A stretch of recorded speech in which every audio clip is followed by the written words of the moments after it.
Good afternoon and welcome to day number 2 of the Canadian Senior Men's Softball Championship at beautiful Softball City in South Surrey, British Columbia.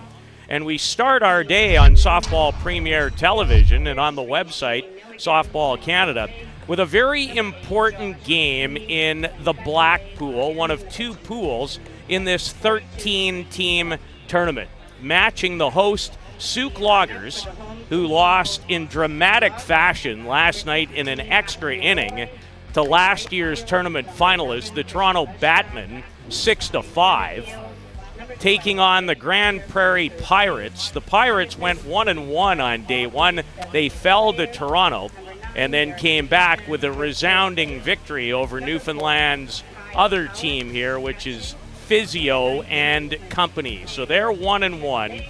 And Blair Setford with me once again. My name is Peter Loubardias, and delighted to have you with us. Blair, this is a really important game when you think, as we take a quick gander at Grand Prairie's batting lineup that you're very familiar with. But this game could go a long way in determining, in a format where the top 2 teams receive 2 playoff lives, this one is a large one. Yeah, it definitely is. That loss last night put Souk a little bit on their back foot. This is going to be a big opportunity for them to make a statement here that we are going to be one of those playoff teams with the double lives. And I'm going to be interested to see how they come back and recover. It was a tough loss, as you said. They had a 3-run lead late in that game. They let Toronto tie it up and then basically handed them the win with a couple of walks, and including a walk-off walk with the bases loaded to lose the game. We saw Tyson Barkman for 3 innings in that game last night, and he'll be the starting pitcher today for Souk, coming off that very difficult setback that Blair broke down beautifully. And he will be facing 32-year-old Braden Archon, who is from Morinville, Alberta. Had a huge game last night, number 16, their center fielder. He went 4 for 5 with a home run and a run batted in the convincing triumph over Newfoundland's other team, meaning Physio and Co. Newfoundland also represented very well by the 3-time reigning champion Galway Hitmen. And we are underway, and Archon wastes little time. It's a tough field sun-wise. The glasses are down. And Matthew Waugh, longtime Canadian national team member, makes the play on the game's first pitch. Well, Peter, you referenced the sun, which is peeking out from behind the clouds, but there's also a bit of a breeze swirling around, and Matthew Waugh is in his off-field. He's traditionally a left fielder, plays there all year long with his club team, the New York Gremlins, and last night was in left field and suddenly thrown out in right field today. He's big enough and smart enough to make the adjustment, but he will have to think about it. 33-year-old Patrick Burns playing in right field for Grand Prairie today. Participated for Canada in the 2019 World Championship in Prague in what is now referred to as Czechia.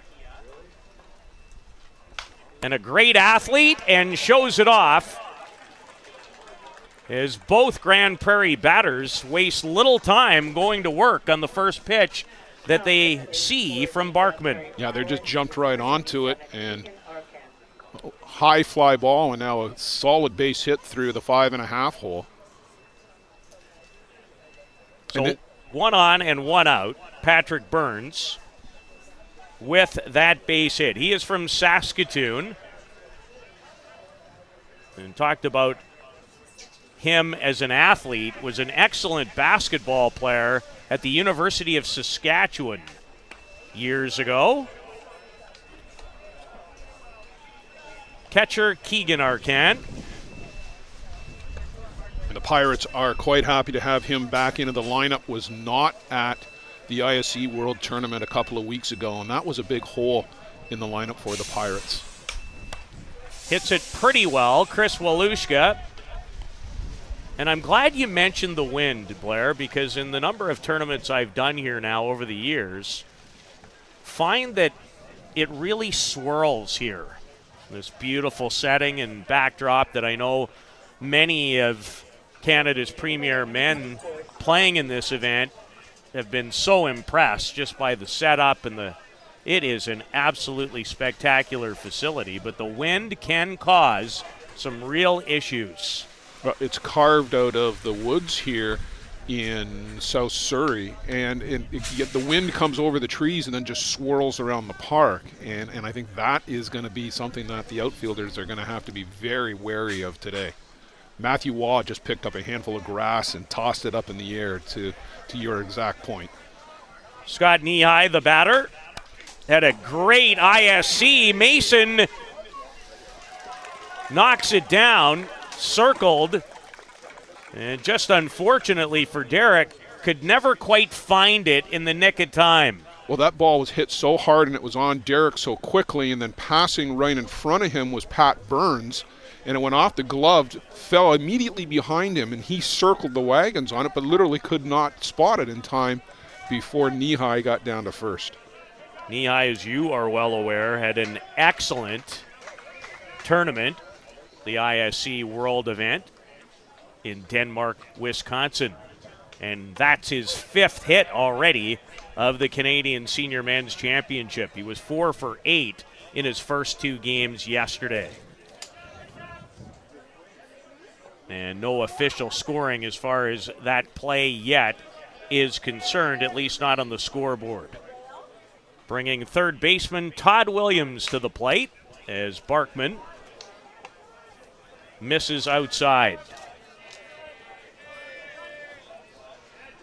Barkman threw a lot in a recently completed provincial championship in British Columbia. His team made it to the final. And the drop there behind the plate. Catching him today is Kyle Cowick. A couple minor changes in the lineup for the Souk Loggers. Brian Avery moves from right field to DP. Jesse Grieve gets into the lineup in left field. Mason moves over to first base, and Blake Hunter is in at third.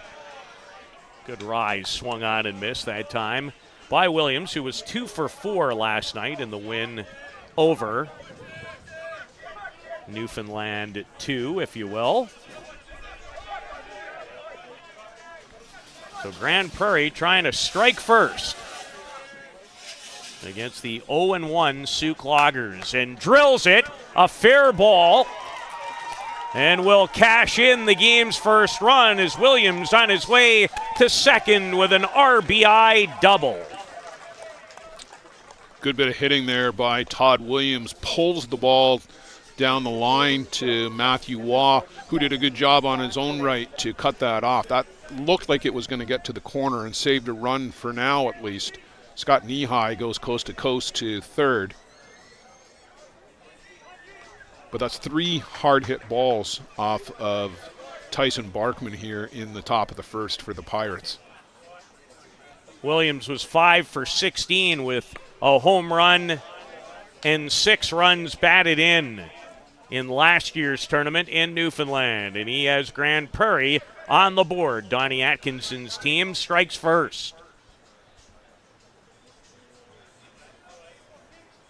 And Scott Galenza steps in. Galenza, 33 years of age, was 6 for 14 in last year's Canadians. He did have a hit against Newfoundland last night.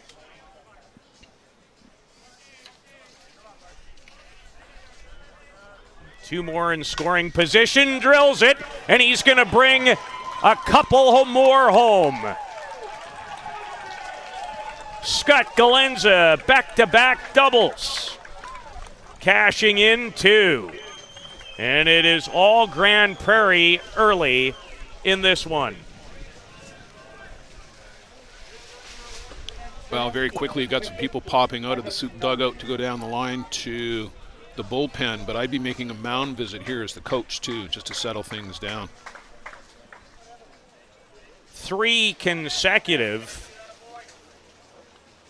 extra base hits And it's 3-0 Grand Prairie. And entering this tournament, I don't think anyone was concerned about the batting lineup that Souk has collected. I think it is fair to say, though, Blair, that would they pitch well enough? Yeah, that was going to be the question about Souk, and even for Grand Prairie, too. I mean, this is the top of the first inning. It's a good start by the Pirates, but Souk can bring a lot of pressure to bear in the bottom half with their lineup as well. But right now, they've got to close the door. They've got to get some outs and get out of this inning. And Barkman, great to see. One of my favorite all-time umpires behind home plate, Frankie Billingsley. She is just an absolute gem of a person. Wonderful person and a terrific umpire, too. One of the top umpires here, in my opinion.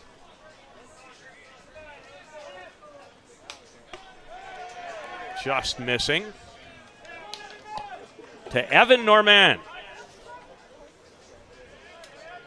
And Evan with yet another opportunity to drive in a Grand Prairie run. They've scored 3 already in the top of the first. And Brady Woods, who started against Toronto last night, is working down the line as Normand is walked.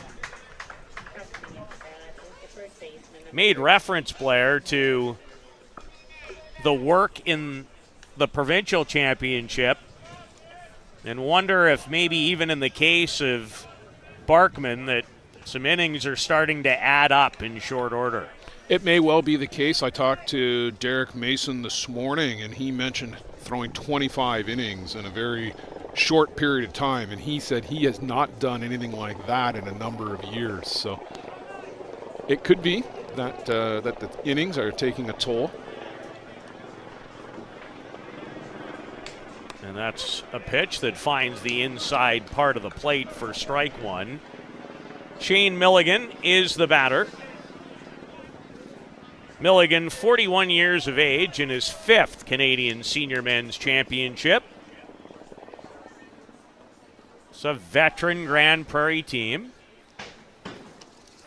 Change up and a good one. Milligan out in front, and Barkman quickly in front in the count. No balls and 2 strikes. Milligan, 1 for 6 so far in the tournament. That hit came in the game last night. Biggs and Physio. Biggs is a pretty good restaurant down in St. John's. Are there any bad restaurants in St. John's? No. I had to think about that for a quarter second, but no. Do they like to have a good time in Newfoundland? That's a great rhetorical question. And are they great at fastball in Newfoundland? The factory is in 100% capacity. Milligan stays alive on the rise, fouling it back. Is Tyson Barkman desperately trying to get out of inning number 1. Grand Prairie 1-1 in pool play, and Souk, who will have another tough opponent. Their schedule has not been easy to start. Toronto last night, this game, and then facing Bear Creek tonight. This ball hit, and the catch is made by Jesse Grieve. 3 runs for Grand Prairie. They'll take the field when we return on day number 2 of the Canadian Senior Men's Softball Championship.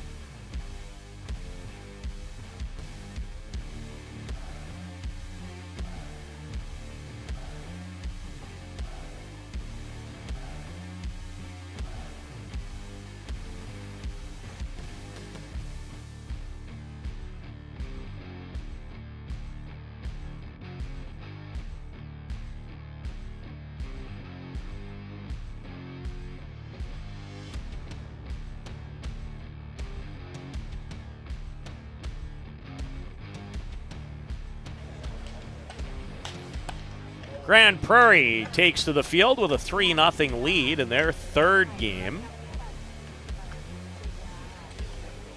And a look at the lineup, Blair, and it is a good one. That top 5 in particular is pretty hard to argue with.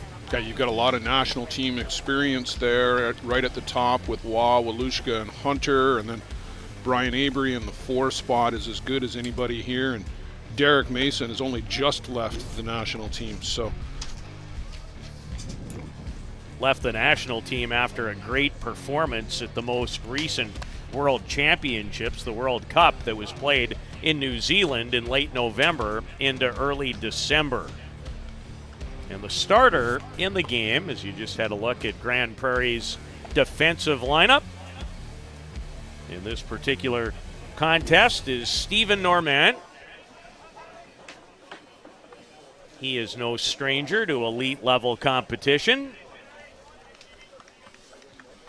and gets the ball for Grand Prairie in this one. Steve comes over from the Irma Tigers program. His dad, Lyle, quite the legacy in Alberta fastball over the years, and passed that along to Steve and to Evan.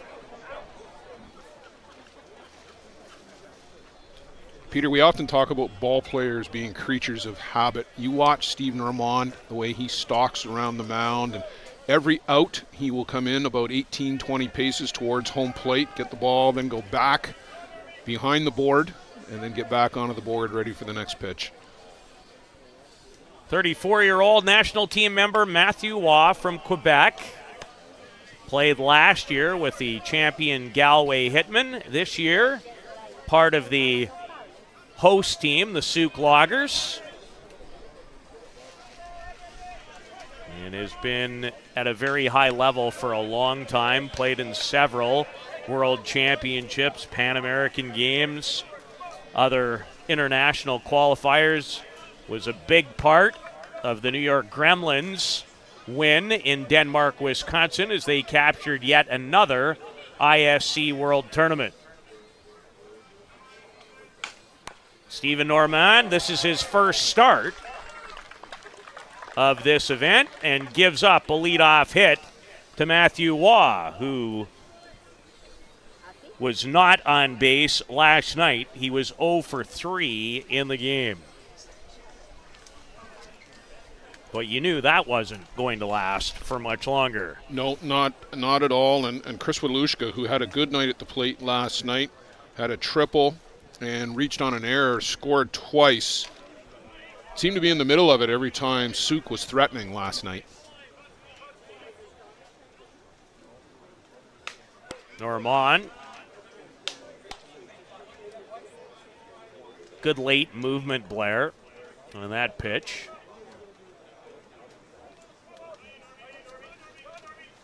Real good rise ball, good drop. A slap attempt. Galenza just in time. The strong throw to get Chris Walushka. But the runner, Matthew Waugh, moves up.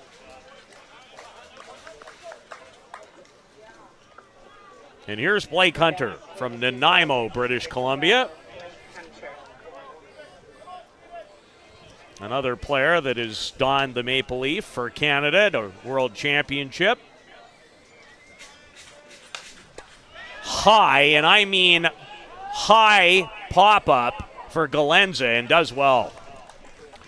A couple of challenges there for Scott Galenza. The wind is one of them, but he was also just one step onto the grass. You've got to be very careful that you don't hook a cleat or your heel on the lip of the grass there. Did a good job to wait for that to come down, just camped under it.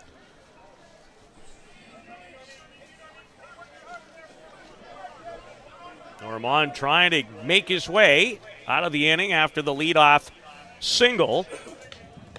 Stephen is 30 years of age. He's in his 5th Canadian Men's Championship, 2-1 in Newfoundland last year, 19 strikeouts and 5 walks. Pitched in 2 innings against Souk in the 2022 championship. And facing Brian Avery, yet another national team member at the top of this lineup. And Brian looking for his first hit of this Canadian championship. Had a really quiet week for the Gremlins 2 weeks ago in Wisconsin. The advantage on that team, of course, is if one guy's not contributing, there's 8 other guys that are picking him up. And Brian has been the guy who has done a lot of picking up over the years. The 36-year-old from Richmond. As that ball curves into the zone. For strike 2. Avery 4 for 7 in the 3 games he played last year in this event in Newfoundland. Played in 46 Canadian championship games dating back to 2011. Well, Peter, for my money, Brian is the most versatile player in the game. Can play the corner outfield positions both extremely well. His defense, highly underrated. It's impeccable out in the outfield. Can play the corner infield, can play the middle infield in a pinch, can catch. He can literally do everything out on the ball field. Played in 5 world championships, and he has his first hit now. Launches one on a line to the fence in left center. And Brian Avery has his first hit and his first run batted in for the Souk Loggers of this Canadian championship. Well, let's take a look at where Brian Avery goes down to get this pitch. It's low, it's outside, and he just hooks that on a line right past Braden Archon and center to the fence. And a lot like what we stated with Matthew Waugh, we weren't going to have to wait very much longer for those gentlemen to find the hit column in this tournament. Derek Mason, the 38-year-old.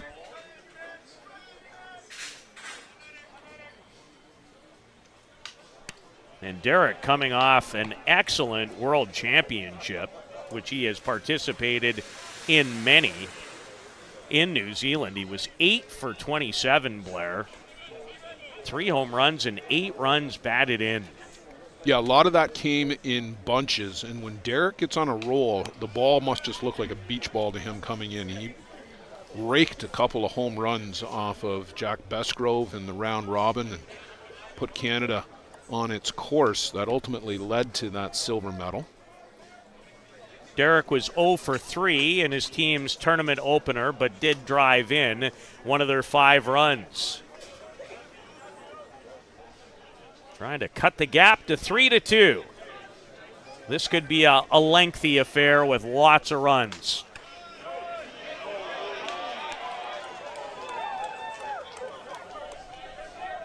And Mr. Mason didn't like the call on the changeup from Normand.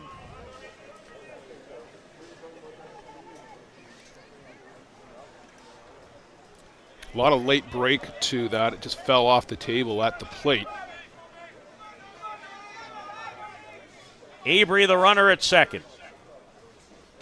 Mason takes high, and the count is even again. Mason's last Canadian championship was 2019. Played in many, helped the Vancouver Gray Sox. Not the White Sox. Thanks, Blair. Winning the 2007 Canadian Senior Men's Championship. He grounds out here in the bottom of the first. But the Souk Loggers are on the board. They trail Grand Prairie 3-1 after 1 at Softball City.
A beautiful look from Mr. Lafrano's camera of this spectacular softball facility.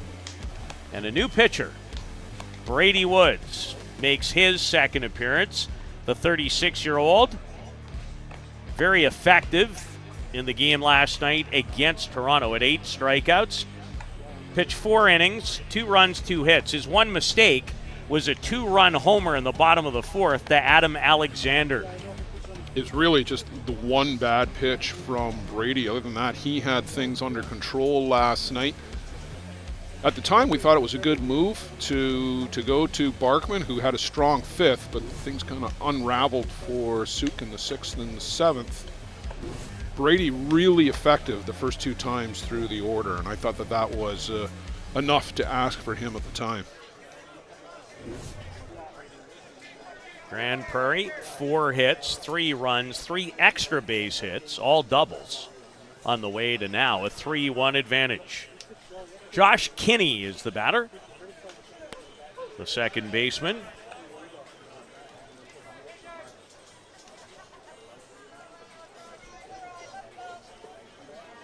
Facing Brady Woods. And misses out of the zone.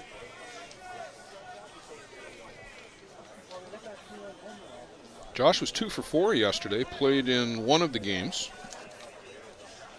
That was their second game. They lost to the Batmen in their opening game from Toronto.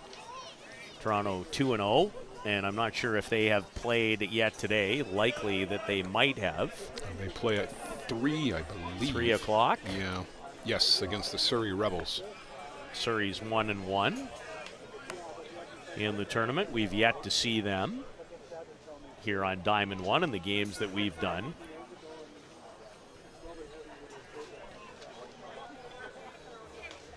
And Kinney takes strike 3 looking.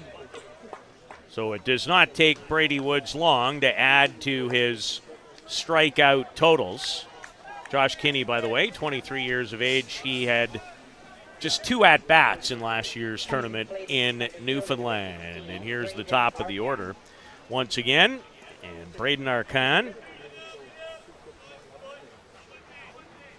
He flew out to Matthew Waugh to lead off the game and takes strike 1.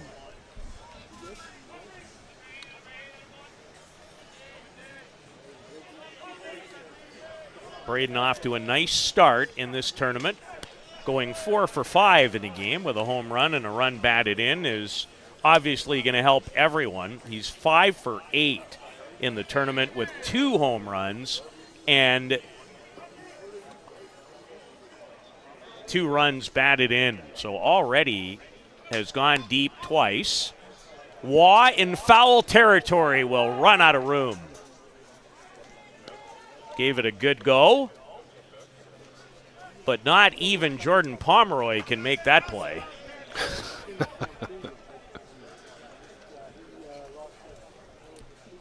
Jordan, who plays for the Galway Hitmen, will forever be known for his catch in 2023 in an ISC qualifier earlier this year in Mitchell, Ontario. Cartwheeling over the fence, and do yourself a favor if you haven't seen it, look for it on social media. Did Arcand go around? They say no. No, and our umpiring crew, we talked about Frankie Billingsley from Ontario behind the plate, Justin Van Horn, also from Ontario, out at first, and Lucas Crosby from here in British Columbia is at third base today.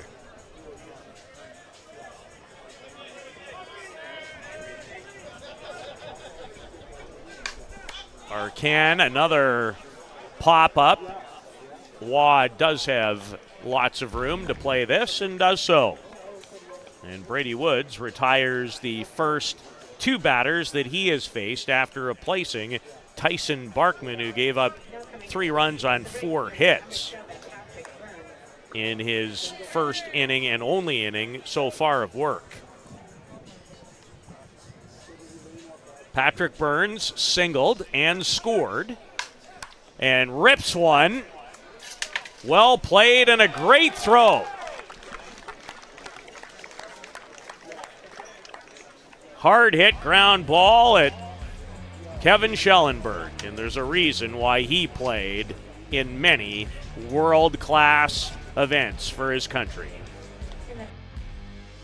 One Grand Prairie here in Surrey, British Columbia.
Stephen Normand into work for a second consecutive inning, his first appearance. And there will likely be many more for number 42 as he faces the Souk catcher, Kyle Cowick. And Cowick takes strike one. A good opening game for Kyle last night. 1 for 3. Officially 1 for 2, and did drive in a run. Kyle's 32 years of age,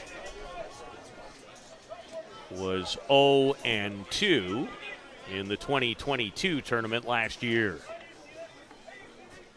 Playing in his 5th Canadian championship.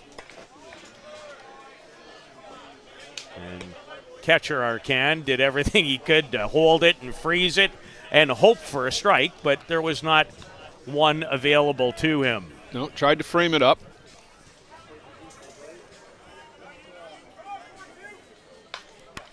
And that's foul.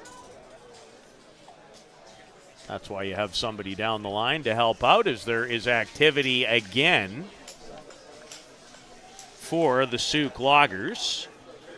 And it is Aaron Emery who is down working, number 17.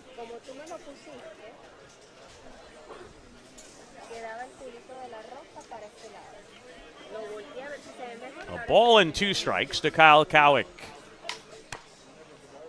And that stays just fair, handled by Milligan. And there is one away in the bottom half of the second inning.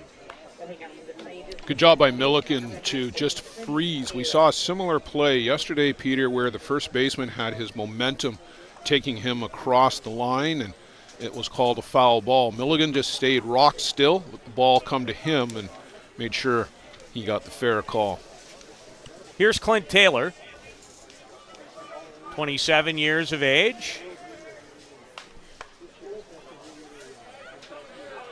And this one's going to make itself just out of play. Another towering foul ball. We've seen a few of those in this game already. Taylor 1 for 13 in the tournament last year for the Souk Loggers. Clint 0 for 3 last night in the opener at an excellent provincial championship.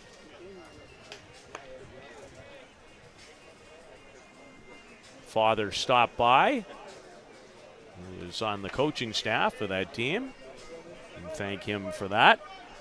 We'll always take a little extra info wherever I can get it. No matter who it comes from. Well, sometimes that can be discerned. I think the internet has taught me that. Yes. If people don't know this yet, everything you see on there is not always a fact. Change up from Norman. 2 balls and a strike to Clint Taylor. A very comfortable afternoon, which the weather when we left the park last night was not calling for today. So pleasantly surprised. Yeah, we definitely got rain overnight because there were puddles on the ground all around here this morning, but this facility is in such excellent shape. The grounds crew just do a fabulous job.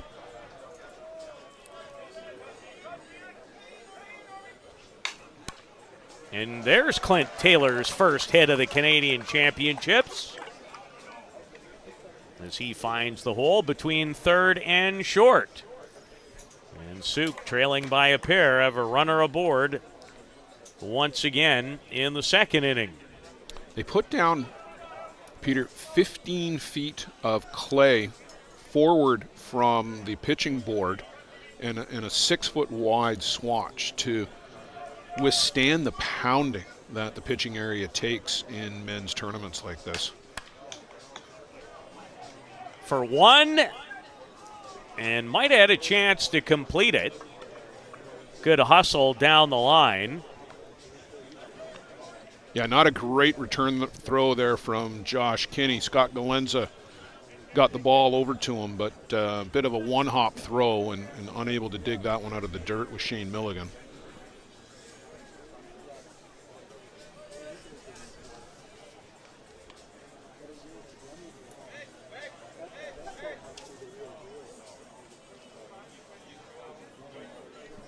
Jesse Grieve, the batter.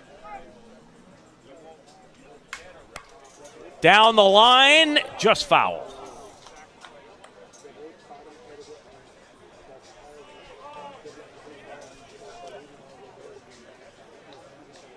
So Dean Leland has come on here and has hit. I think he must have hit for He hit for Schellenberg, and in fact, it's,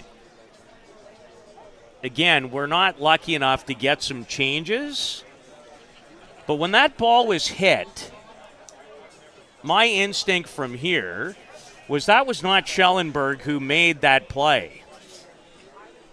And it wasn't. It was Leland. But we certainly were not informed of that change. Well, and you know what? We saw Schellenberg get hit in the hand last night, did. and I wonder if that is bothering him today. That is definitely Leland. Kept going to the score sheet going, I didn't see 29 on the original roster that was submitted to us. So must have been a late change.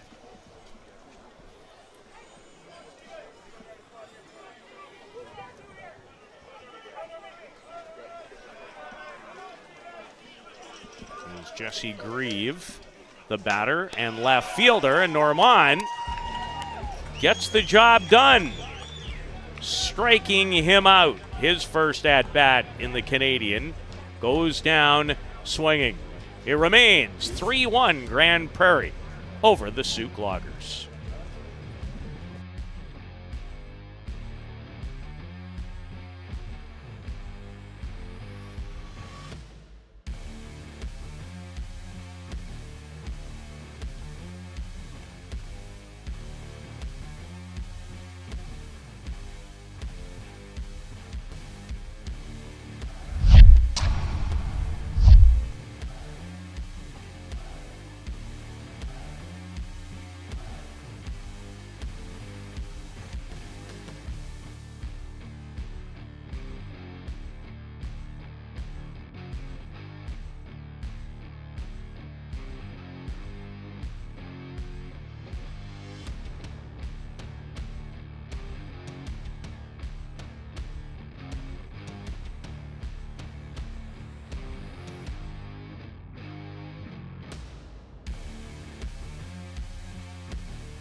Keegan Arcand, the catcher, to lead things off against Brady Woods and the Souk Loggers. Grand Prairie with 3 in the first. Souk answered with 1 in the bottom half and no runs scored in the second. This is hit well. Does it have enough? The answer is yes. A home run for Keegan Arcand. And it's 4-1 Grand Prairie. Peter, you said earlier that they don't waste a lot of time up there. That they are just jumping on the first pitch from, doesn't matter who's pitching for Souk. If it's near the zone, this Grand Prairie Pirates team brought the bats today, and they are getting after it early in the counts. A long homer, too, and you mentioned his absence at the ISC World Tournament. You put your number 3 hitter back in a lineup, it makes a big, big difference, and that's exactly what Keegan Arcand has just done. He was 8 for 17 in this tournament last year, batted .471.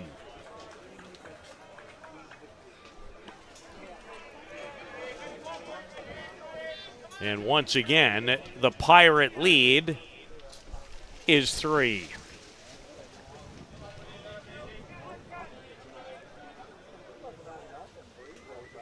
Keegan's 3rd run batted in of this Canadian Senior Men's Championship. Scott Knee-High. He doubled in a run in the first and had a good rip at that pitch. Lefty against lefty. Knee-High, a veteran.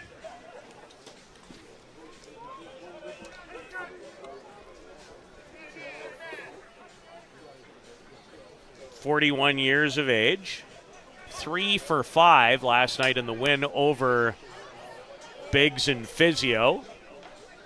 Homered and drove in 5. Yeah, he's just a professional hitter up there. I've seen Scott play in the outfield a little bit, but he's kind of like Jason Hill sometimes. Doesn't need to bring the glove, just need to bring the bat. And he used it well in Wisconsin, too. He was 8 for 16. Good pitch from Woods.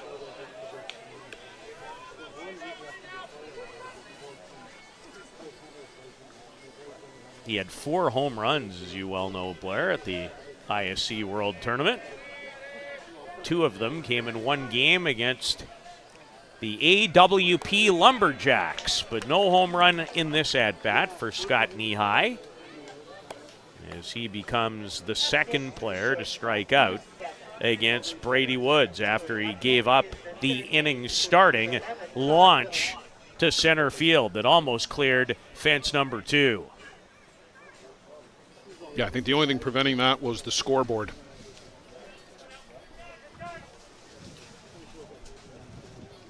Todd Williams doubled and drove in a run in that 3-run first.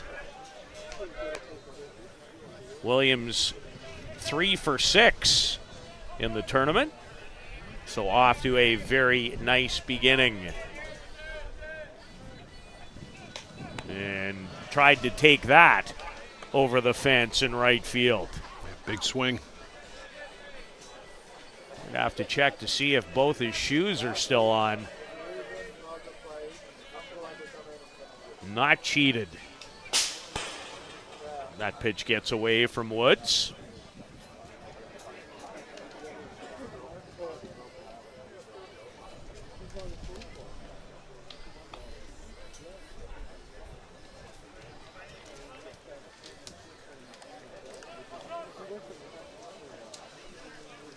Keegan Arcand, solo shot.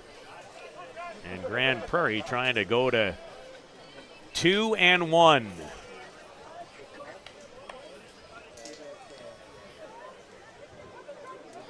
Brady Woods pitching in his 16th game in the last 13 years at this event. And, of course, there were 2 that were not played due to COVID, so it's a little misleading. And Williams on base again, this time draws the walk. They had that Grand Slam event in Saskatoon in 2021.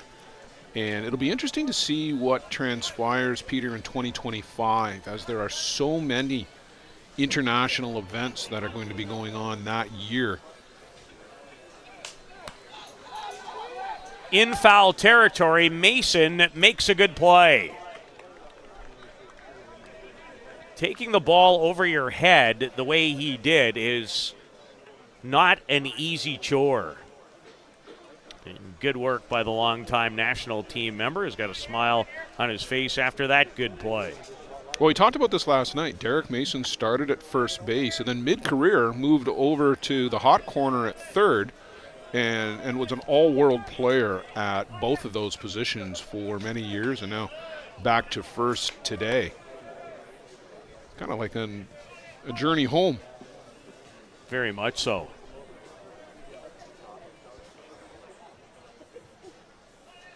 Evan Norman, the batter, and gets away from Kyle Cowick. The rise, too much jump on it at the end, and it allows Grand Prairie to move Todd Williams into scoring position with 2 out.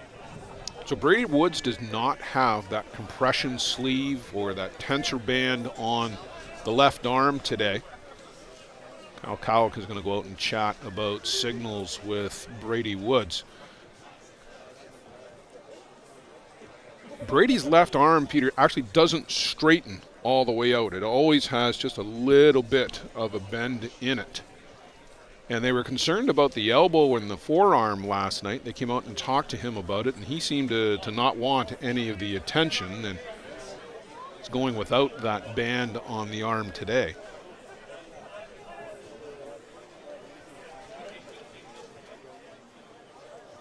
Evan Norman trying to drive in his first run of this tournament.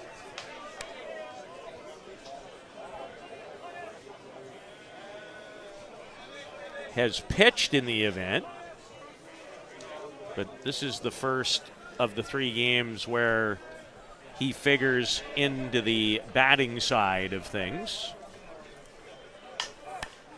On one hop, and the good throw across the diamond from Dean Leland. Keegan Arcand said goodbye to a ball to start the inning, and it's 4-1 Grand Prairie.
A 4-1 lead for Steven Normand,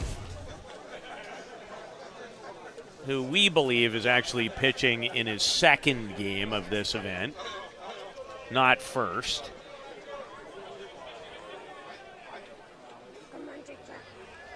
One of the most difficult things, as you know, Blair, because you spend a lot of time with the ISC doing these things, is stats. There's so much work to be done. There's so many games going on. And, you know, in our computer world, all it takes is a wrong entry of somebody's name in a spot and sets everything in a tough direction, as Matthew Waugh retired as he flies out to center field. We talked about this with Greg Tim in an interview that we did a couple of weeks back, and the number of volunteers that you're reliant upon for the successful completion of any big event like this type of tournament, it is enormous. But you're relying on volunteers. Walushka to left. And Evan Normand will come over and make that play, and quickly, Steven has retired the top two in a very difficult top of the Souk order to retire. And just to complete that thought, one keystroke in a computer program, and suddenly you've got the wrong Normand pitching in a game.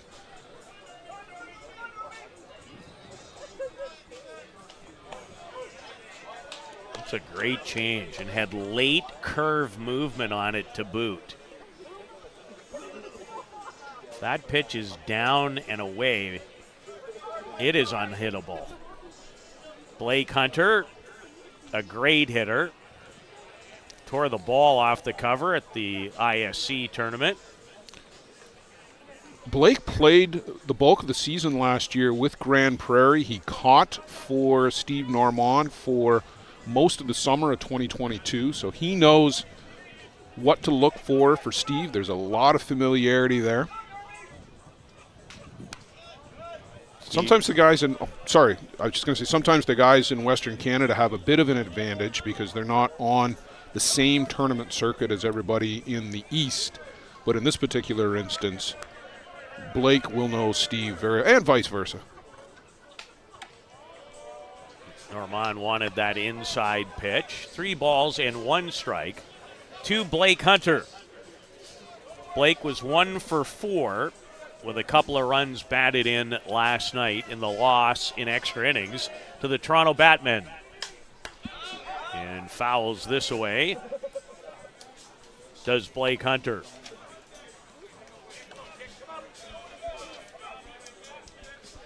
Blake's 36. 2 for 10 in last year's Canadian Championship. Played for Canada in both the 2017 and 2019 World Championships. Big hop. Well handled. Inning over. A 1-2-3 inning for Steven Normand against the top of the Loggers lineup. And it remains a big lead for Grand Prairie. They're in front by 3.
Grand Prairie, Shane Milligan.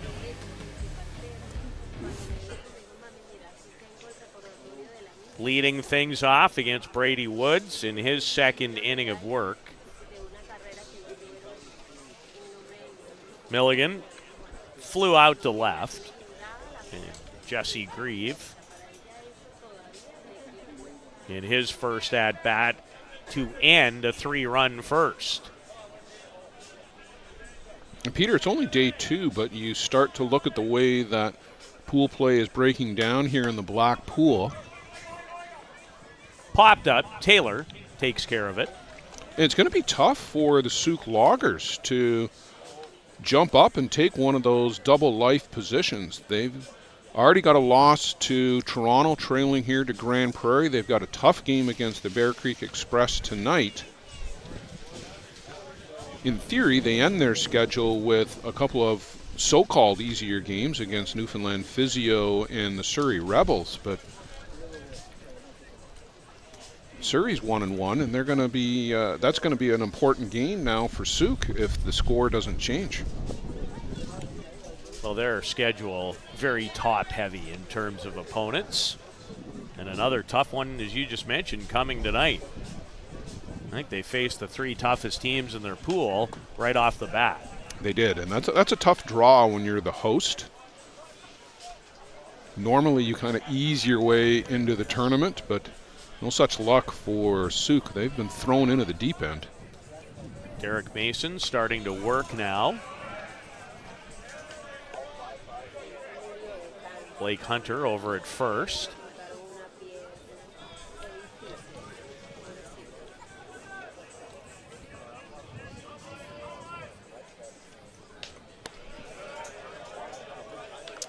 Berube is the batter, a pinch hitter. Wyatt.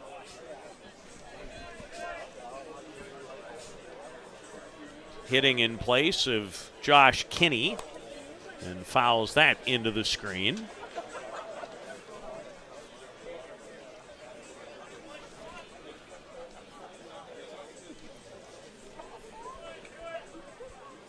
Wyatt is 31.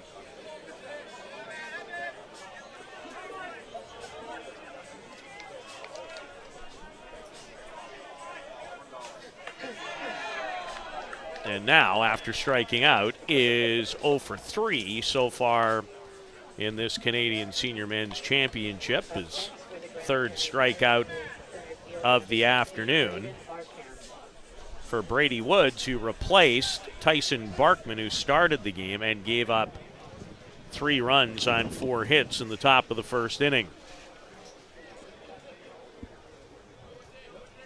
Braden Arcan is a couple of flyouts to right fielder Matthew Waugh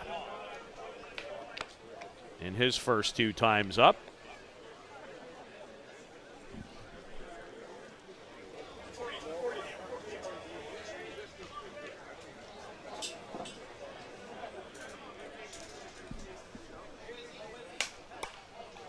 Headed in that direction again, but no play to be made.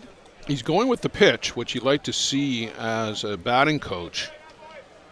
You try to pull that ball, it's just a lazy infield fly. And he's more than capable of taking a ball out of the yard. Oh yeah, plenty of opposite field power from both Arcans. Brady takes that all the way, of course, with the ball ending up at the backstop. In fact, Braden Arcan has already gone deep twice here in Surrey, British Columbia. Homered in both the first 2 games. Up to 11 in Canadian Senior Men's Championship play. And had a good cut at that pitch. A rise, low chest level. Well, after the pitch, Brady Woods was bent over at the waist and was just flexing out that arm, a little waggle.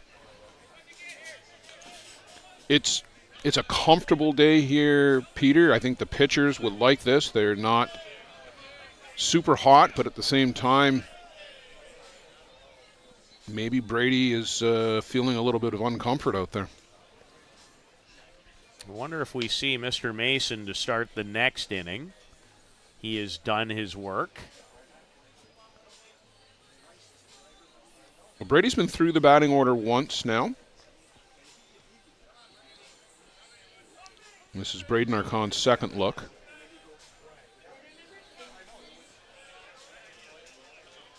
Change missing down.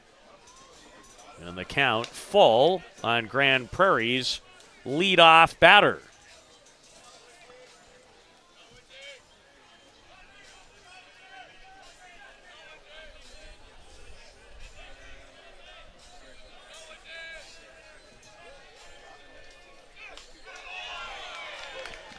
And a strikeout for Brady Woods.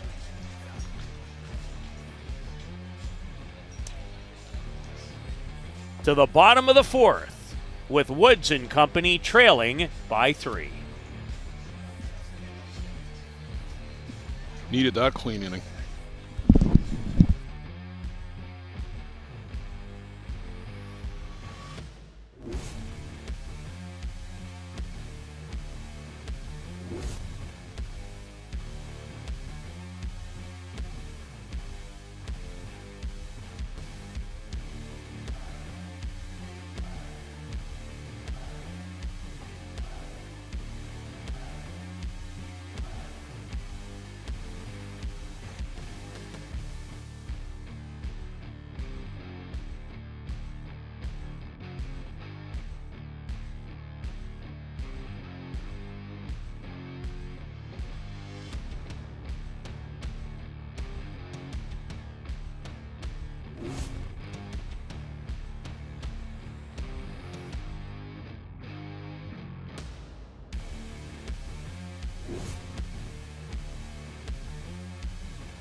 Brian Avery leading things off, the product of Richmond, British Columbia. Mr. Versatile, as Blair so brilliantly labeled him. He can play anywhere and play it exceptionally well. He is a great asset to have on any team, and delivered his first hit of the tournament with a double, an RBI double, in the bottom of the first to score the only Souk run, and he hits this on a rope, and it eludes Patrick Burns in right. Avery on his way to third. He hit that ball so hard it was actually curving away from Pat Burns. Burns took a step to his right, and that was enough for the ball to elude him as he actually had to go back to his left and try to reach out for it. That's how hard Brian Avery hits the ball. So a leadoff batter at third. We'll wait for the official score. Change up to Mason is a good one, and even Derek had to nod his head and say, yes, Steve, that was a good pitch. I can't imagine they'd be contemplating anything other than a base hit for Brian Avery.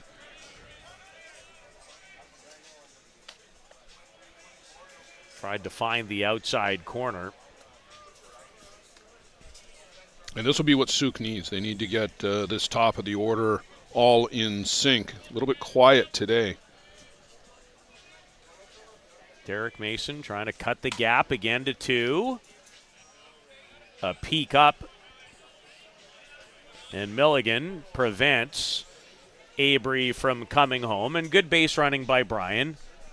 You do not want to run yourself out of an inning. Not when it's hit to one of the corners. We saw a couple of guys get thrown out, or at least one get thrown out of the plate, and one work his way out of a rundown last night. And I don't know why, but the Canadian teams are very reluctant to run the contact play on an infield ground ball like that. It seems like the American teams, because maybe it's a baseball play, they grow up with it a little bit more, will run the contact play, but I just don't see it happening very often on the Canadian side of the border. Kyle Cowick looking for his second hit of this tournament. And at a healthy swing. Normand, just the one strikeout. We think he has now given up 4 hits, but still waiting.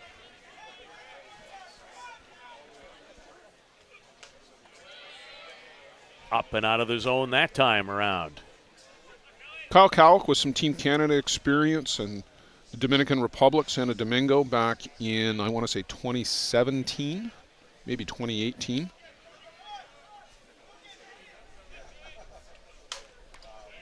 On the ground, off the glove. And it's 4-2 as that ball getting away from Wyatt Berube.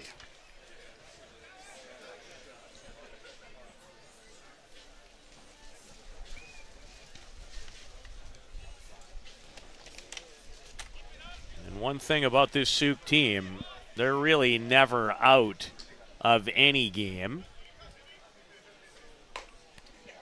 This will be foul. Clint Taylor, 1 for 1 with a single, his first hit.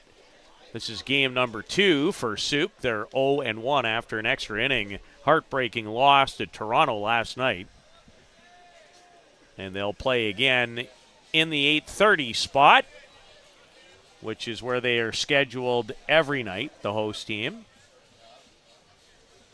Yeah, they got the Bear Creek Express tonight. That will be a good game.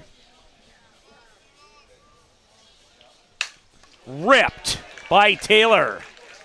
Cowlick on his way to third. And Souk's in business.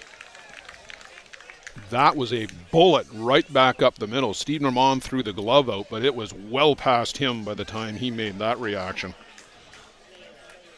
1 out and runners at the corners with a run in. And Dean Leland, the batter.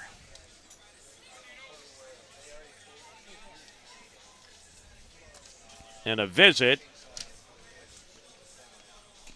from catcher Arcon. Oh, this is well timed. I might have thought maybe Donnie Atkinson might make an appearance here. Certainly they need to be getting the bullpen up. That's a couple of real hard-hit balls off of Steve Normand in a row here. Second time through the order, and the Loggers are getting some good looks at Steve Normand right now. It's an important game in this pool. Grand Prairie trying to go to 2-1. They have already faced Toronto. Both teams have. Toronto would probably be, I think, a slight favorite to win this pool.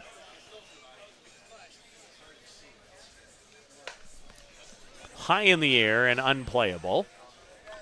Look out. You can see everybody seeking shelter from that one.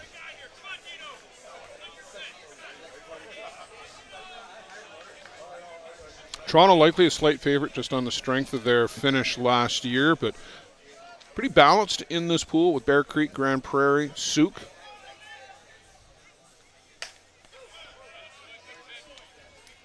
And it is the smaller of the two pools, just 6 teams in it, as compared to the red pool, which has 7 teams. Manitoba was hoping to have an entry here to make it an even 14, but were unable to make it and withdrew in the last couple of weeks. I think perhaps the red pool, Peter, perhaps a little bit stronger too, with the Mastodons, the Stompers, the Hitmen. Saskatoon Angels are actually disappointing 1-2, and I thought that would be a team that certainly would contend for a double life. They've got some work to do now just to make the playoff round. There's the second strikeout for Normand, who I think would be pretty content, all things considered, if he was to only surrender 1 the way this inning is gone. Well, this is where he's got to bear down now, facing the 9-batter Jesse Grieve. You want to get out of this inning. You do not want to turn over the batting order and have to face Matthew Waugh and give him a third look in 4 innings. On the ground, and that was closer than it had a right to be. But it does get the job done. So Normand Does give up a run and a couple of hits. 4-2, Grand Prairie. After 4 here in South Surrey.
Patrick Burns leading things off for Grand Prairie, Donnie Atkinson's team.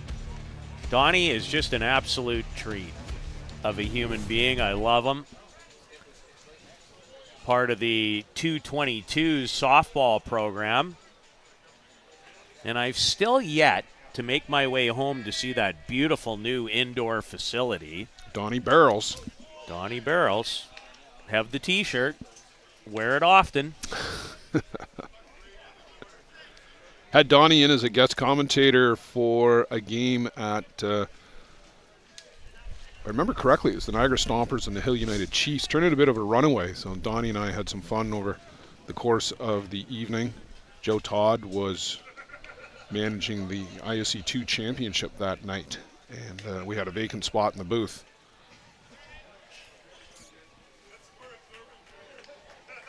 Patrick Burns is singled and scored and also grounded out to Dean Leland over at shortstop. So the ball gets away from Cowick.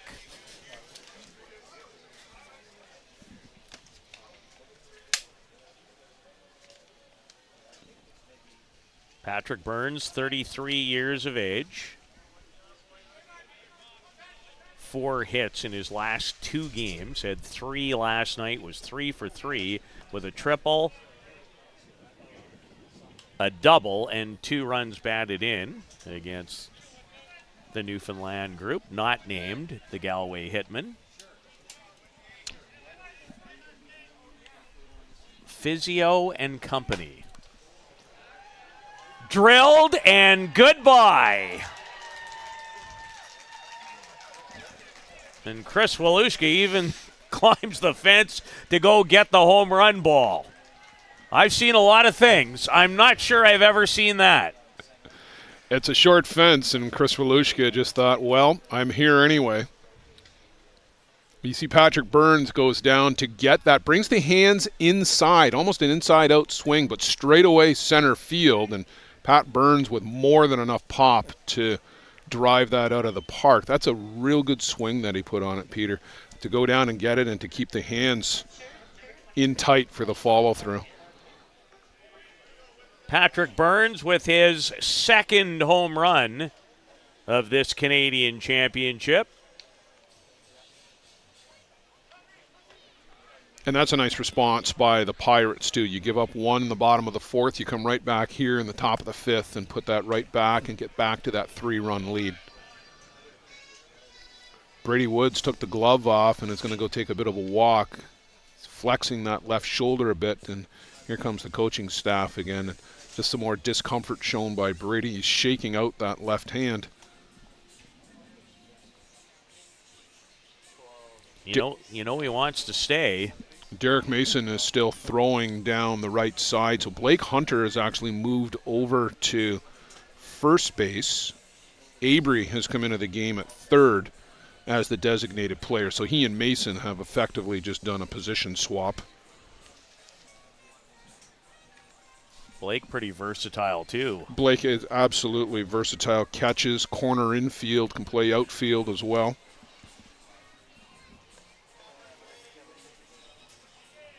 Well, the last time we saw Keegan Archon, it also left the yard. So the long ball has made a difference here for Grand Prairie. 2 home runs in the game.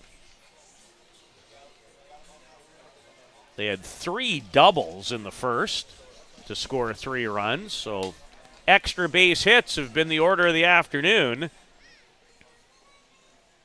for the Alberta representative here in Surrey. It seems like they just can't get past the hurdle of the Toronto Batmen. They've had a couple of games with them and come up on the short side, but boy, they brought the hitting shoes this afternoon again. Taylor retires Keegan Archon. And one of the first inning doubles and runs batted in belonged to this gentleman, Scott Nehigh. No shortage of pop in that bat either. And on the topic of bats, for 2 guys in their 50s, has that technology changed over the years? A mile in the air towards Matthew Waugh with the glasses on and records out number 2. All of the bets here at the Canadian Men's Championship are required to go through compression testing.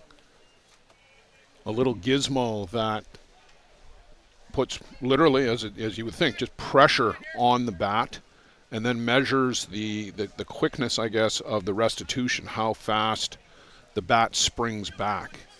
And if it's too much, if it's outside the boundary, then it's not a legal bat. It's that simple.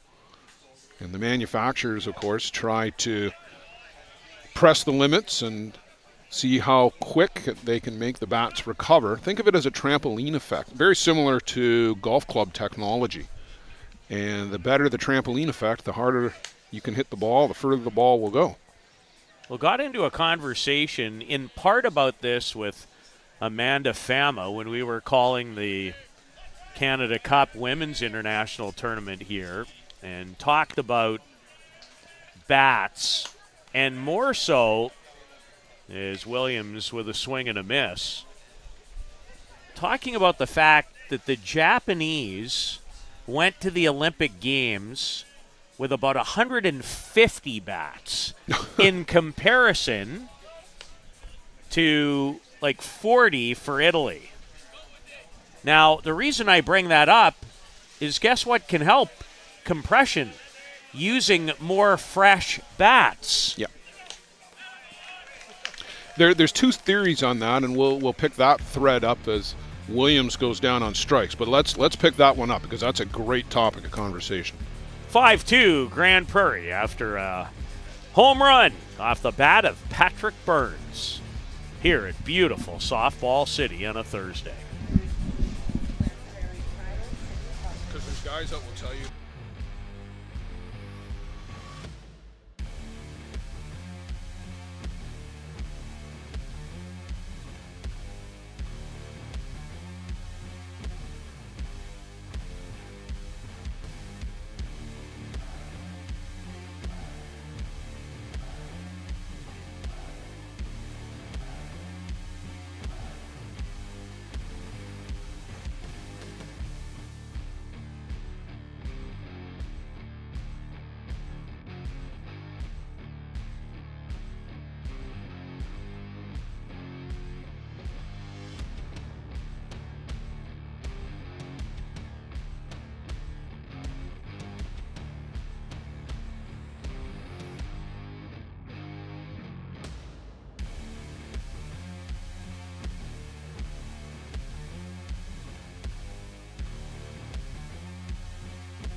Appreciate it.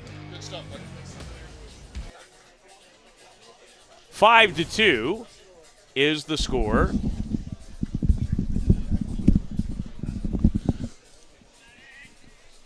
Grand Prairie, and the catcher a little shaken up, or just adjusting. Looked like he was just adjusting the knee pad, but they take a beating back there every game. Every game. Just like our setup, which you were kindly adjusting. The wind blowing and creating a little havoc. A bunt drop down by Watt. And in watching this gentleman for a long time, I would like to see him do this more often. It's well within his repertoire to do that, and I've seen him in the next at bat hit the ball on a line 298 feet too. He's got the capability to do both. His success rate on the bunt singles, though, Peter, to your point, is very, very high. It would absolutely improve his on-base percentage if he tried to do that. Walushka trying to follow suit, but that's a foul ball. I just think it gives you so many different options. You become so much more difficult to defend when you have the abilities that Matthew has. And he has them all. Oh, yeah. If you force the defense to come in 3 feet, 4 feet every time, you can hit the ball past them, too. Well said. So Souk, you know they won't go away. Top of their order. Waugh gets it started, and Walushka, who had a big night in Game 1, looking for his first hit of Day 2. This is a big inning right here for Steve Namon and the Pirates, and conversely also for the Loggers. Top of the order, trailing by 3. You've got to get the job done here. Drilled into the gap. Waugh should score, and will. An extra base hit, another for Chris Walushka, and a run batted in. And Souk back to within a pair, and nobody out in the bottom of the 5th. These are the guys that need to get the job done for the Souk Loggers. Matthew Waugh, that bunt signal, comes around and scores easily on the double from Walushka, and smart base running by Chris Walushka too. You would have been very easy there to try and get greedy and stretch it to 3. You're already in scoring position, and you've got now 3 of the hardest hitters in the game coming to the plate. Chris's second extra base hit at a triple in last night's loss to the Toronto Batmen in extra innings. And who knows, maybe we're headed down that road again. Let's not jinx ourselves. I try to do it reverse sometimes.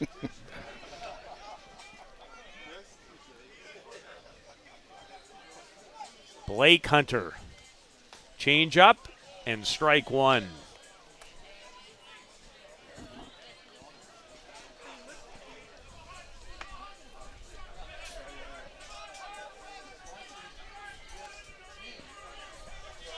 Chris Walushka is just a really good player.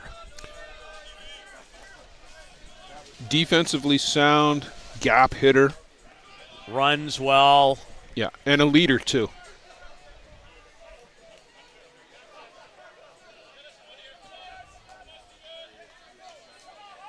There are certain athletes, I say this a lot in hockey broadcasts, who are hockey players. And there are some guys in this sport who are really good at fast pitch, and there's some really good fast pitch players. And I hope you know what I mean. Oh, absolutely. When yeah. I discern between those two things. Yeah, Chris Walushka is a player's player, and so is Blake Hunter. And you get the sense Blake is just on the verge of something here, too. Went around, and that is the biggest strikeout of the now 3 that Normand has had in the game. Well, he needed that because Brian Avery has raked twice here this afternoon, and you don't want Brian up with the opportunity to tie the game. Well, I guess he can actually tie the game with one swing here. He can indeed. With a base open. Now again, now you're facing Mason next, but this guy's on a roll today. So I'm careful with Mr. Abry, who is 2 for 2 with a triple and a double. Steve's best pitch is the rise, but you probably want to put that away unless it's up and out of the zone and you're trying to get Brian to chase. You keep the ball down on the ground and make him hit the ball in the dirt. Change up and a beauty. That is a real good pitch. I don't think Brian was expecting anything like that.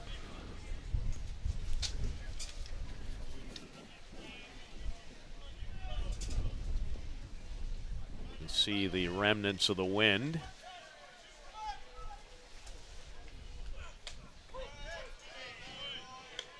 Good pitch on the inside corner, and the wind has picked up, as you just said, Peter, but in the last 2 minutes, and left to right as we view it, be right to left from our center field shot. So a crucial at-bat here in the bottom of the 5th.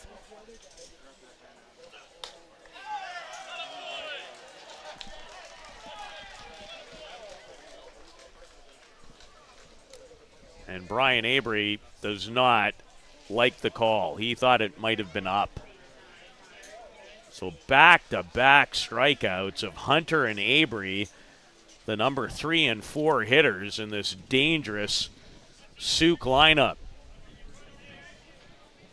And is this where Derek Mason delivers his first hit of the Canadian Championship? Arcand does well to haul it in. Tailing action on the drop. Pair of groundouts to Shane Milligan, but a big hole as second baseman Wyatt Berube is shaded over towards the bag. I'm a little surprised to see Wyatt in as tight as he is.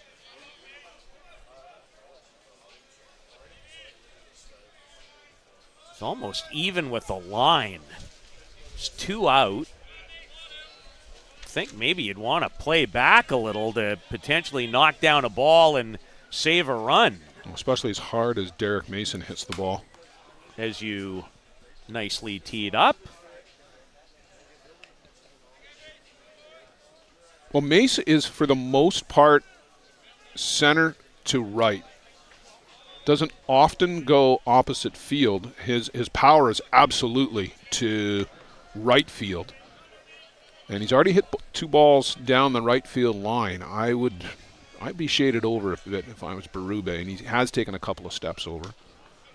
Wanted the outside corner. And Mason. And with a base open here, you're not allowing him to hit his pitch, no. Even here. No, he shouldn't see anything that's really juicy here.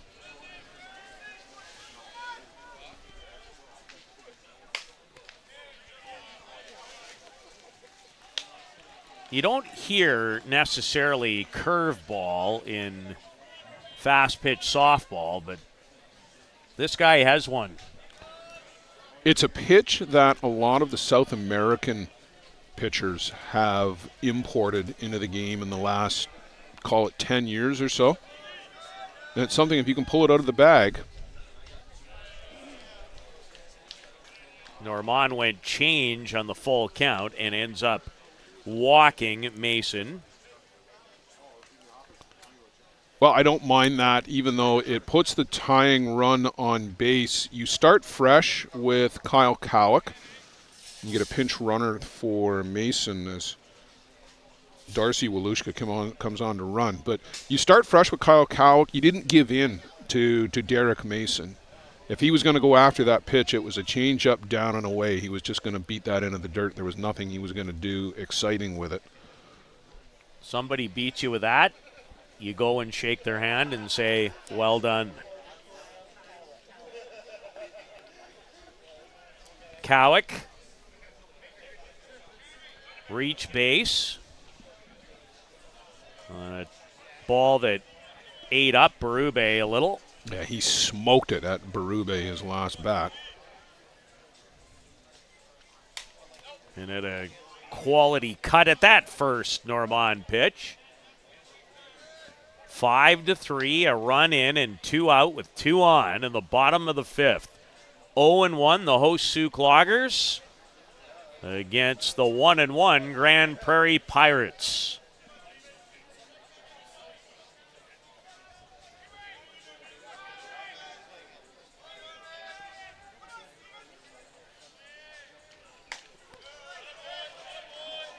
And the Pirates still without one of their best players.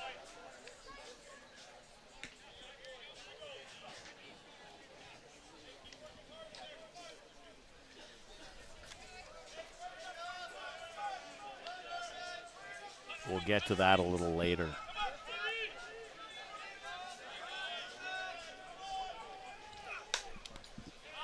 Fouled away by Cowick. 1 for 2 in the game, has a couple of hits in the first 2 days of the tournament. Yeah, Travis Head not here for Grand Prairie, their usual second baseman. And Corey Jones, who's probably one of their 2 best hitters. Well, that's the guy I was referring to. Yeah. And I know if you want to talk about good hitters. Yeah, you put him in the middle of this lineup, and it becomes even more impressive. Do you ever have a chance to watch his father, Jim? I know of Jim. I never did get the opportunity to see him play, unfortunately. Well, growing up in Saskatchewan, I saw him a ton. Yeah, you would have seen him on the And regular. he was an incredible player, national team member. And just about as kind a fella as you would ever meet. He's done so much for the game in Alberta. Continues to. Just a superb gentleman. I listened to the podcast that he was on and was very impressed with the way that he spoke. I'm interested to see how they've been working Cowick here. It's almost been exclusively away. Setup is in here. Count even, 2-2 on Kyle Cowick, trying to draw his group a little closer in a key round-robin game on this Thursday afternoon.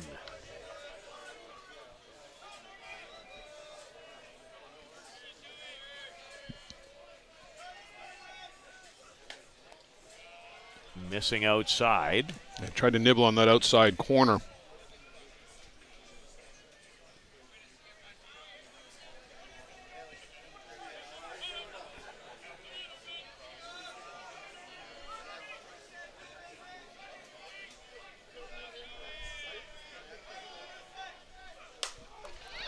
Hit high. Burns made an excellent catch. Patrick Burns on a ball that had a chance to leave the yard. Makes a huge play.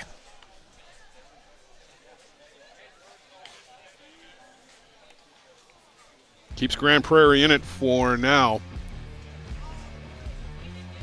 Patrick Burns has gone deep and just saved one from going there. It's 5-3 after 5 for Grand Prairie.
Derek Mason on in relief. Came into a really tough spot last night in the international rule extra 8th inning.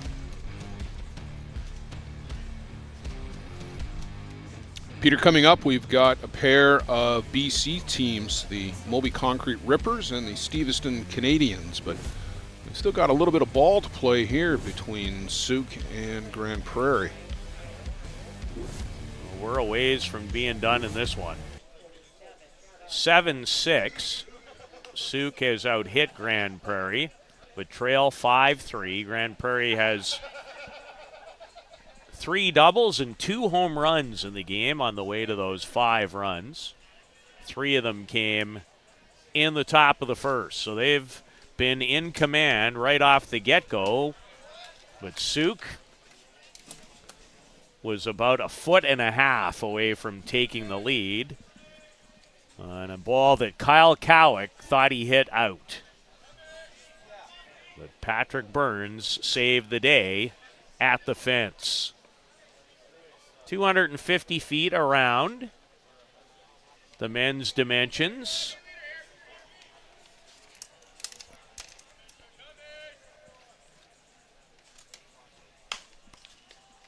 Abry retires Scott Galenza. And there's one away, and a good beginning for Derek Mason, who walked in the game-winning run. And he was very frustrated and agitated in that inning. And I have a pretty good idea with who and why. Well, I talked to Derek this morning as I ran into him on my way in the park, and he just felt that he had made a couple of good pitches and maybe should have had a different count. And it just put him into a very tough situation, as you said, and made a bad pitch on ball 4 to Ty Sebastian. Well, we talked, and I know you asked him about this. He pitched a lot at that provincial championship that he played in, didn't he? He did. He said something like 25 innings in 2.5 days, and that's something he's not used to these days. He's pitched all season long in his league, so he's done plenty of throwing. But that volume of pitches in such a short time can put a bit of strain on the body. And he's 38 years old now, which is kind of hard to believe. It in some ways feels like yesterday that I was watching this young player who I'd heard great things about and was excited to see this newcomer to the national program. Time goes by quickly. Evan Normand, the batter. Peter, I've been doing the fastball broadcast for about 20 years, and there are guys who were brand new when I started out behind the mic who are now 20-year veterans. Well, in the sport that I've called the most, obviously, which is hockey, if you don't know my background, which I've been doing some way, shape, or form since 1984. I've done the dads. Now I'm calling their kids.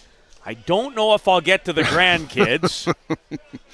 Surely there's another couple of Sutters on their way somewhere. Ugh. I find in that sport there is more and more really good sons of ex-professional players, more than ever. Yeah. In the air, and Chris Walushka settles under it, so a good beginning for Derek Mason here in relief.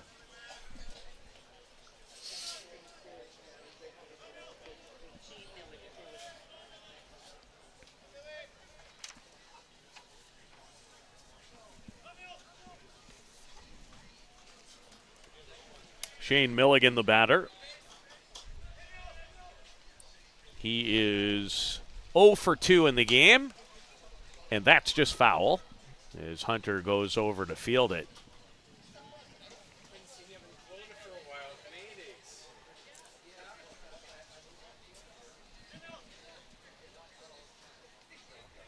These Canadian Championships players are interesting to me in the sense that I haven't been to one for a while, and so used to people like Hunter playing different positions because I'm so familiar with what they do for the country, not always what they do for their club teams. Yeah, it's a little bit different where Blake Hunter primarily spends his time as a designated player for the Canadian team. Does a little bit of catching here and there. I've seen him in the infield there. Yeah, but so versatile. And good at it, and just made the last out. Souk coming to bat, down 2, as we head to the bottom of the 6th here in Softball City on day 2 of the Canadian Senior Men's Softball Championship.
I love to see him starting young.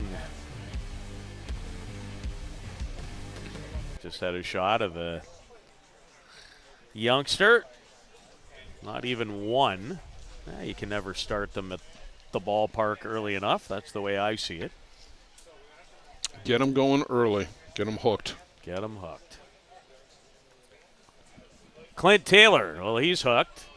And he has hit 2 balls with authority for base hits in the game. The Souk Loggers second baseman. He tried to go downtown to Vancouver with that swing.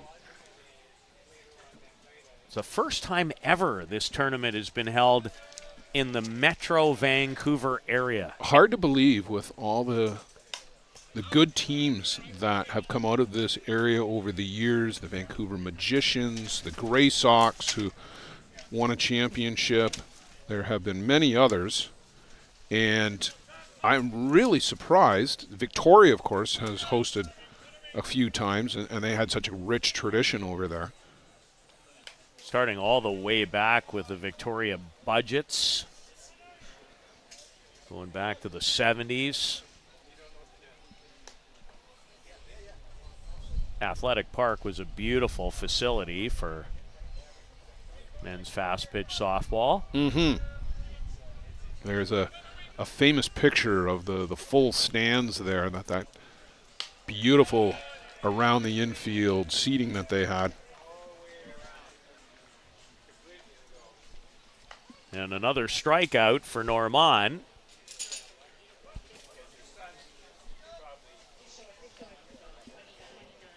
And Blair, he has certainly been at his best in many ways with the pressure on in this game. That last inning had the remnants of being a complete game-changing inning.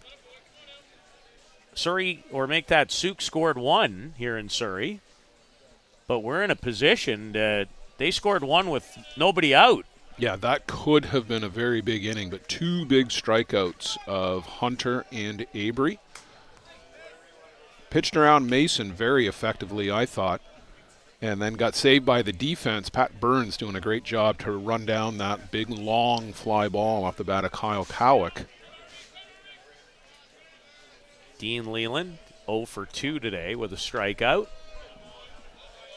And Normand loves to throw that, what I would describe as a rise curve to right-handed batters. Left that one in the middle, and Dean Leland smacked it to left for his first hit. And Souk has the tying run at the plate in Jesse Grieve. And while Leland may not come in to score, gives you a chance if you're Souk to get to Waugh in the top of the order. As Grieve tries to lay down a bunt. It's an important round-robin game. Grand Prairie's 1-1. Souk, a very difficult schedule here to start for the host team. Played Toronto, Grand Prairie, have Bear Creek tonight. So really facing arguably the three best teams in their pool of 6. Bang, bang, bang on days 1 and 2. Good bunt by Grieve. Milligan, a strong throw to the covering Berube to record the out. Well done on the Jesse Grieve sacrifice bunt. Well, you get back to the top of the shop with a runner on board. Matthew Waugh, that bunt single in the 5th and slash single in the 1st, too. Matthew 2 for 3. He also flew out to Braden Arcan in center field. And Matthew Waugh is this Souk team chipping away and chipping away. And even if they can't score here, it'll be 2, 3, 4, 5 potentially in the bottom of the 7th. That's the pitch that Normand has been going back to on both sides of the plate. The outside rise ball. Waugh not a fan of the call, but that's been consistently there all game. Frankie Billingsley's done a good job behind the dish.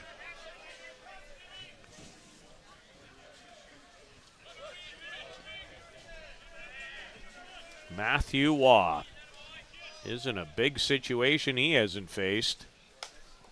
Change up, fouled back. And this one pales in comparison. Whether it's playing for his country, whether it's playing in the ISC World Tournament, which, by the way, will be staged right here at this complex next year. Yeah, lots of excitement building around that. The chatter with the players that are here. Everybody is looking forward to that one for next year, but there's a lot of ball to be played here this week. And a lot at stake this week. In a lot of different ways.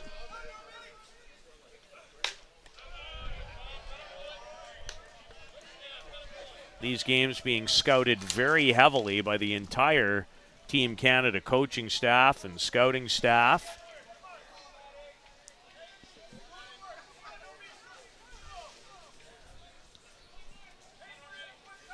And you know that on the club team circuit that you are a master of, they're always looking.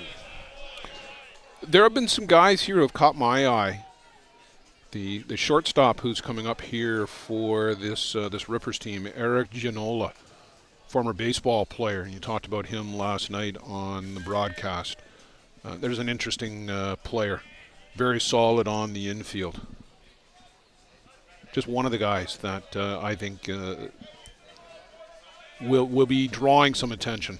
Plays with that Latin flair. He's originally from the Dominican Republic, moved to Canada when he was 8 or 9 years old, and a former baseball player. Hard hit. And Galenza gets the job done, and so does Stephen Normand. Grand Prairie will head to the 7th, still in front by 2.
Top of the 7th, where Wyatt Berube starts things off. I wonder if there's any relation to Craig, the head coach of the St. Louis Blues, who is from Alberta, is he not? And in and around that Grand Prairie area. Avery jumps up and throws Berube out.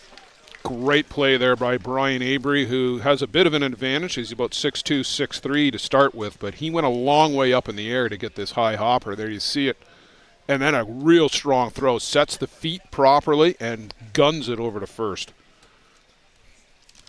Terrific work by the longtime national team member. And there's one away, as Derek Mason is faced for. And is retired for. He's the third pitcher to work.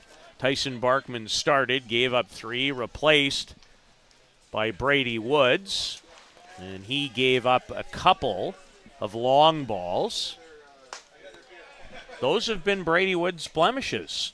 Excellent last night, gave up a 2-run homer to Toronto's Adam Alexander, and then a couple of long balls today to Keegan Arcan and Patrick Burns.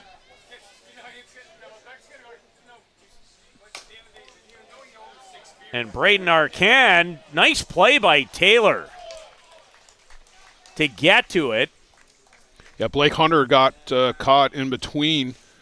He thought maybe he might be able to go back and get that, but by the time he realized it was going to be well over his head and that Clint Taylor could go get it, Hunter was too far from the bag. So a chop single by Arcan, and Patrick Burns having himself a tournament. Already 2 home runs, 2 more hits today, including a home run that made it 5-2 in the top of the 5th. And these guys know one another well. Mason and Burns played together for Canada. 2019 teammates, bronze medalists in Prague. Pat Burns threw a whale of a game against New Zealand on the final day to earn Canada the bronze. Surprise starter, was not supposed to get the ball in that game either. Went all 7. All 7. And that was, and to this day still is, the game of Pat Burns' life. Threw blindingly hard that game.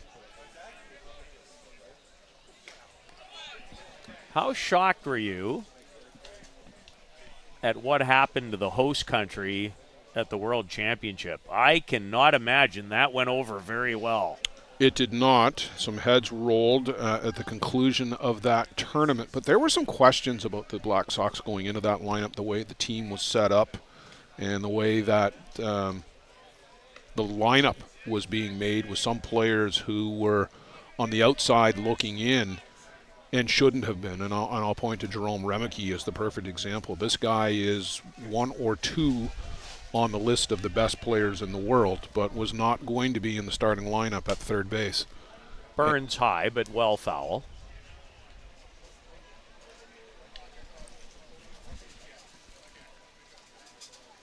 Well, always incredibly difficult decisions to make in talent-rich countries, regardless of what the sport is. Completely agree. And it was a transition year for New Zealand. I don't think that they thought it was going to be that bad. Patrick Burns has his 3rd hit of the day. And Grand Prairie with runners at first and second now. And back-to-back base hits off Derek Mason. The first 2 hits that he's given up. And now his officially inning and a 3rd of relief. Well, Derek's got to bear down here. Now you can't give up some insurance runs here to Grand Prairie. You're a bloop and a blast away from tying this one.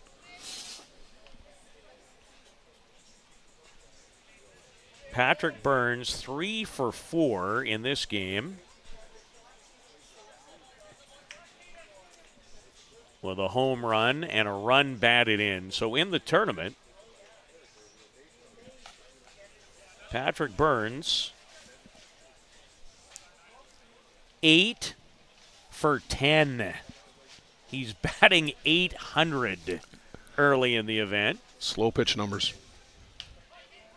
With 2 home runs, a double, a triple, and 4 runs batted in. That's having yourself a good start.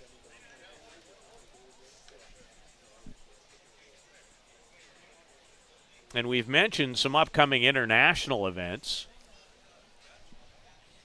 Patrick Burns hails from Saskatoon. I bet he wouldn't mind spending some time next summer playing again for his country up the highway in Prince Albert. I'm sure he would love to get back onto the national team, get back into that mix. Again, there'll be a couple of spots that will be available.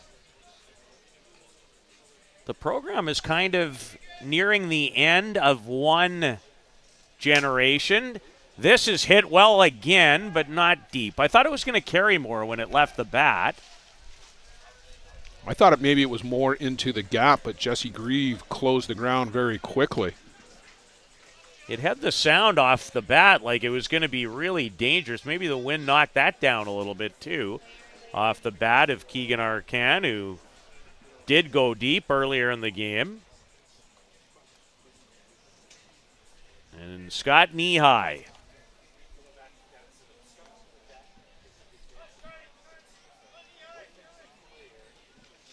Has doubled and driven in a run.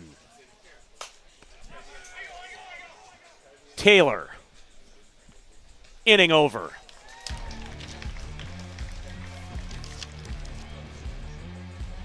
Grand Prairie strands a pair, but still lead by a pair.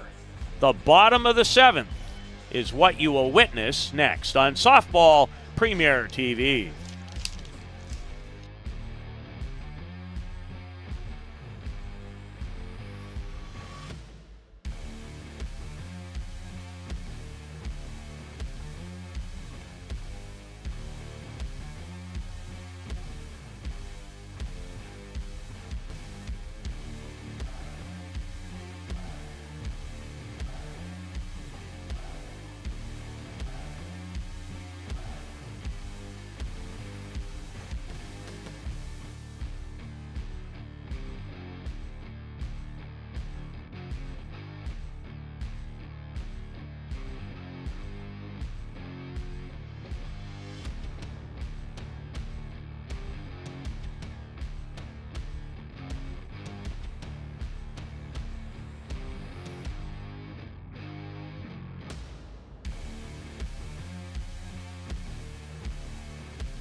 This is it, barring a couple of runs, and maybe turnaround can be fair play for Souk. Last night, they led 5-2, only to fall 6-5 in an extra inning. As Chris Walushka pounds it, but again, just nothing more than a long... It's a long strike, but I think he was sitting on that pitch. Stephen Normand has gone the whole way.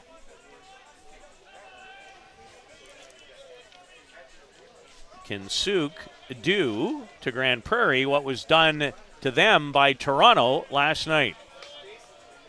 They're in the right part of the order. Walushka's done a great job of getting on base. I think you could make an argument he's been their best player in their first 2 games. Did he go? Emphatic no from Justin Van Horn down there at first base. Every time I hear that name, I think of outstanding broadcaster named Jim. And one of my all-time favorite baseball play-by-play guys, Jim Van Horn. who I think is still doing Florida Marlins baseball, or now the Miami Marlins. He originally did the Expos, right? Dave Van Horn? Oh, yes. Yeah. He and Rusty Staub.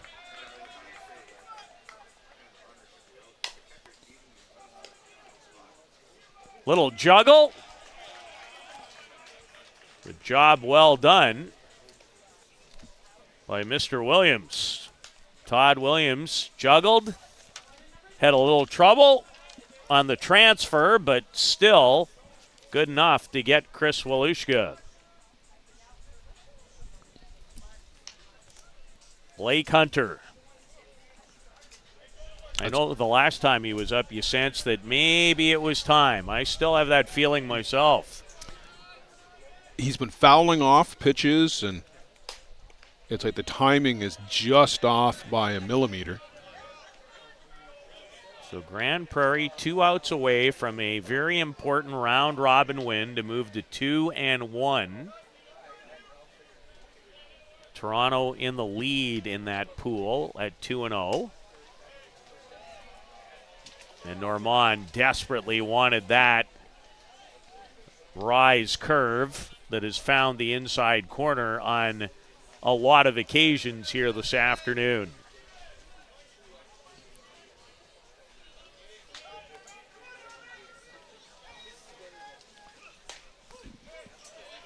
There's little doubt that found the strike zone. Blake Hunter taking all the way. Not surprising with a 2-0 count, down by a couple of runs. In the bottom of the 7th. Change. He's been very effective at working that pitch inside to the righties. He keeps it down.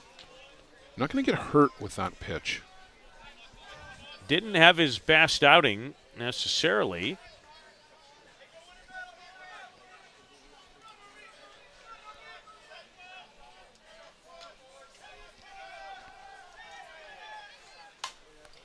I have been so impressed, though, how he has worked, and just this game has just been what I would call a battle.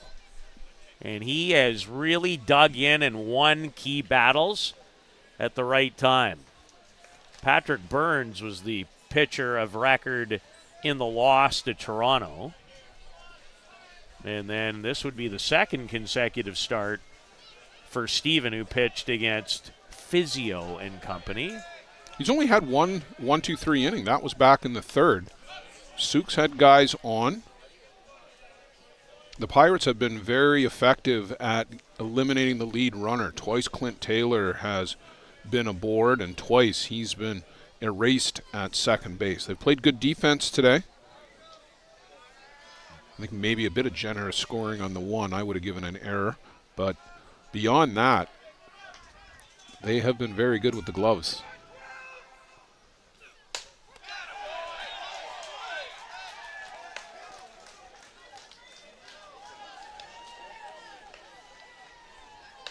Well, if this game does go extras, Blake Hunter won't be a part of it. He just got the toss, didn't he?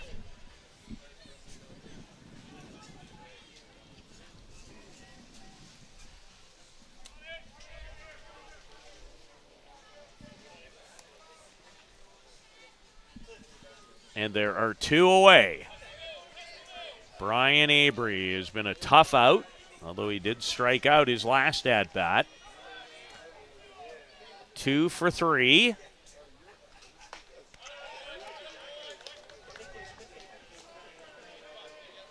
Steven Normand has given Grand Prairie one heck of an outing here this afternoon.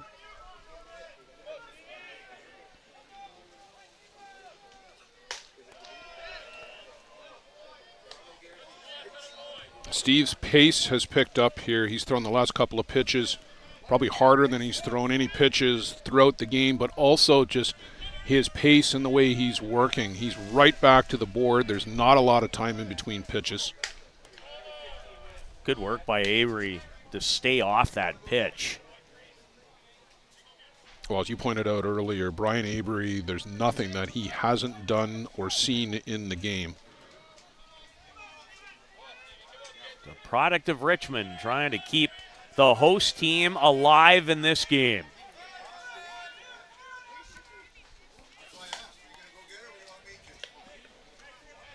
Just the body language and the pace for the pitcher.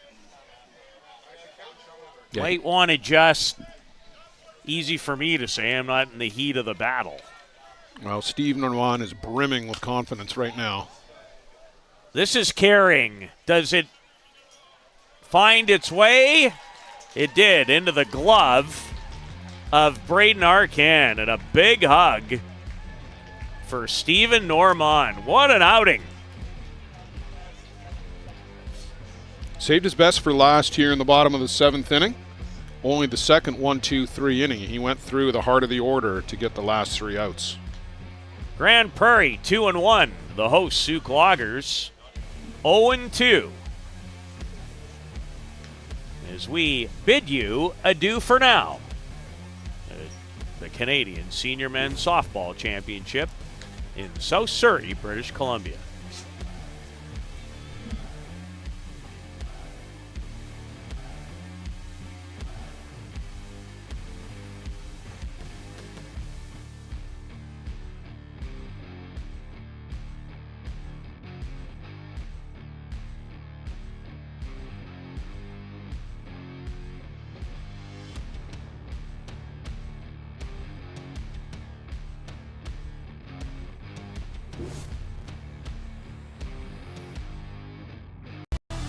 For the latest in softball innovation, the website where you can experience the best tournaments in the Americas. Live games, news, tournaments, and much, much more.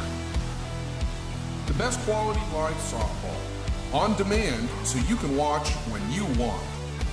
Become a Premier member now. SoftballPremierTV.com. Live it on Softball Premier.